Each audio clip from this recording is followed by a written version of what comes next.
Bonjour à tous et tous, bienvenue sur cette nouvelle vidéo dédiée à vous aider à performer en entretien de recrutement.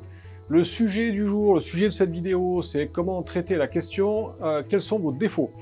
Alors certains me diront que c'est une question bateau, effectivement c'est une question bateau, mais statistiquement elle a le don d'arriver assez régulièrement lors d'entretiens, donc il convient de s'y préparer très clairement. Première chose, la grosse erreur à éviter est d'esquiver la question par une réponse du style le faux défaut. Je suis trop perfectionniste par exemple, alors ça franchement c'est vraiment le truc qui ne va pas impacter le recruteur, qui pourrait même quelque part l'irriter. Pourquoi? Parce que c'est ne pas répondre à sa question. Et c'est aussi du coup ne pas lui donner l'information dont il a besoin et ne pas vous tester, puisque n'oublions pas que les questions des entretiens de recrutement sont aussi des tests à chaque fois. Donc si on esquive sa question, ben, forcément on ne lui donne pas satisfaction. N'oublions pas que derrière chaque recruteur, il y a aussi un être humain qui pense avec son prisme, sa réflexion personnelle, son prisme de pensée, ses émotions, le capital sympathie qu'on peut lui inspirer ou pas. Et il convient du coup de capter sa sympathie. Ne pas répondre à sa question, c'est franchement pas terrible. Donc le faux défaut à éviter, grosse erreur. La technique que je vous propose pour traiter cette question du défaut, de vos défauts, c'est de passer par une première phase d'identification d'un défaut réel que vous pensez qui puisse être un handicap dans votre activité. Pourquoi? Déjà, ça aura pour effet de vous rendre complètement transparent, de ne pas vous avoir le regard porté vers le haut parce qu'on est en train de raconter une bêtise, mais plutôt d'être complètement clair avec cette idée-là et d'avoir identifié ce défaut de façon, par connaissance de soi, tout simplement.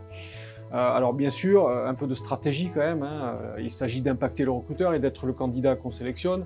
N'allez pas bien sûr choisir le défaut qui correspond à l'inverse d'une qualité qui est absolument fondamentale dans le poste auquel vous prétendez. Ça serait là complètement contre-productif. Donc par contre, après avoir identifié un défaut, l'idée est de, plutôt que de rester sur le défaut qui reste quelque part une lacune, de montrer au recruteur qu'est-ce que vous entreprenez et quelles actions vous mettez en œuvre pour que ce défaut soit corrigé. Je vais prendre un exemple pour que ce soit plus clair. Si par exemple j'ai identifié que dans mon activité j'ai un défaut qui est la gestion et l'optimisation de mon temps sur mon activité. Je ne sais pas gérer mon temps, je ne m'organise pas, je ne planifie pas, je prends les activités comme elles viennent, les unes en même temps, les unes avec les autres, mélangées, sans faire de tri, etc. Forcément, mon efficacité va s'en trouver affectée. Bon, il se trouve que si je suis le candidat qui répond au recruteur, ce que je vous propose, c'est de répondre, écoutez, j'ai identifié dans mon activité que j'étais gêné par un défaut qui était le manque de gestion de mon temps. Ça a d'ailleurs été également souligné lors d'une évaluation qui a été faite lorsque j'étais dans telle entreprise, lors d'une alternance, un contrat, un job, etc. Et puisque je me suis effectivement rendu compte que j'étais gêné par cette mauvaise gestion du temps, j'ai décidé de mettre en place des choses.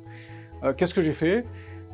J'ai d'abord évalué la nature de mon activité sur une dizaine de jours. J'ai regardé quelles étaient les tâches qui étaient les plus faciles à faire pour moi, celles qui me demandaient de la focalisation et de la concentration, celles qui me demandaient d'être tranquille, celles que je pouvais faire de façon beaucoup plus légère, quitte à faire plusieurs choses en même temps sans que forcément l'efficacité soit affectée.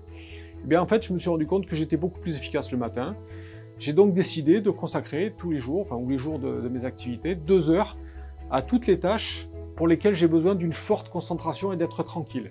Et pendant ces 2 heures-là, je me focalise donc sur ces activités, j'éteins mon téléphone, je me coupe de ma boîte mail, je ne reçois aucune notification et je me focalise sur ce travail-là. Il se trouve que je me suis aperçu que j'avais gagné grosso modo 50% de mon temps en termes de réalisation, en étant vraiment concentré sur ces tâches-là. J'ai aussi remarqué que dans la journée, j'étais moins énergique et moins disponible en fin de journée, plutôt du matin.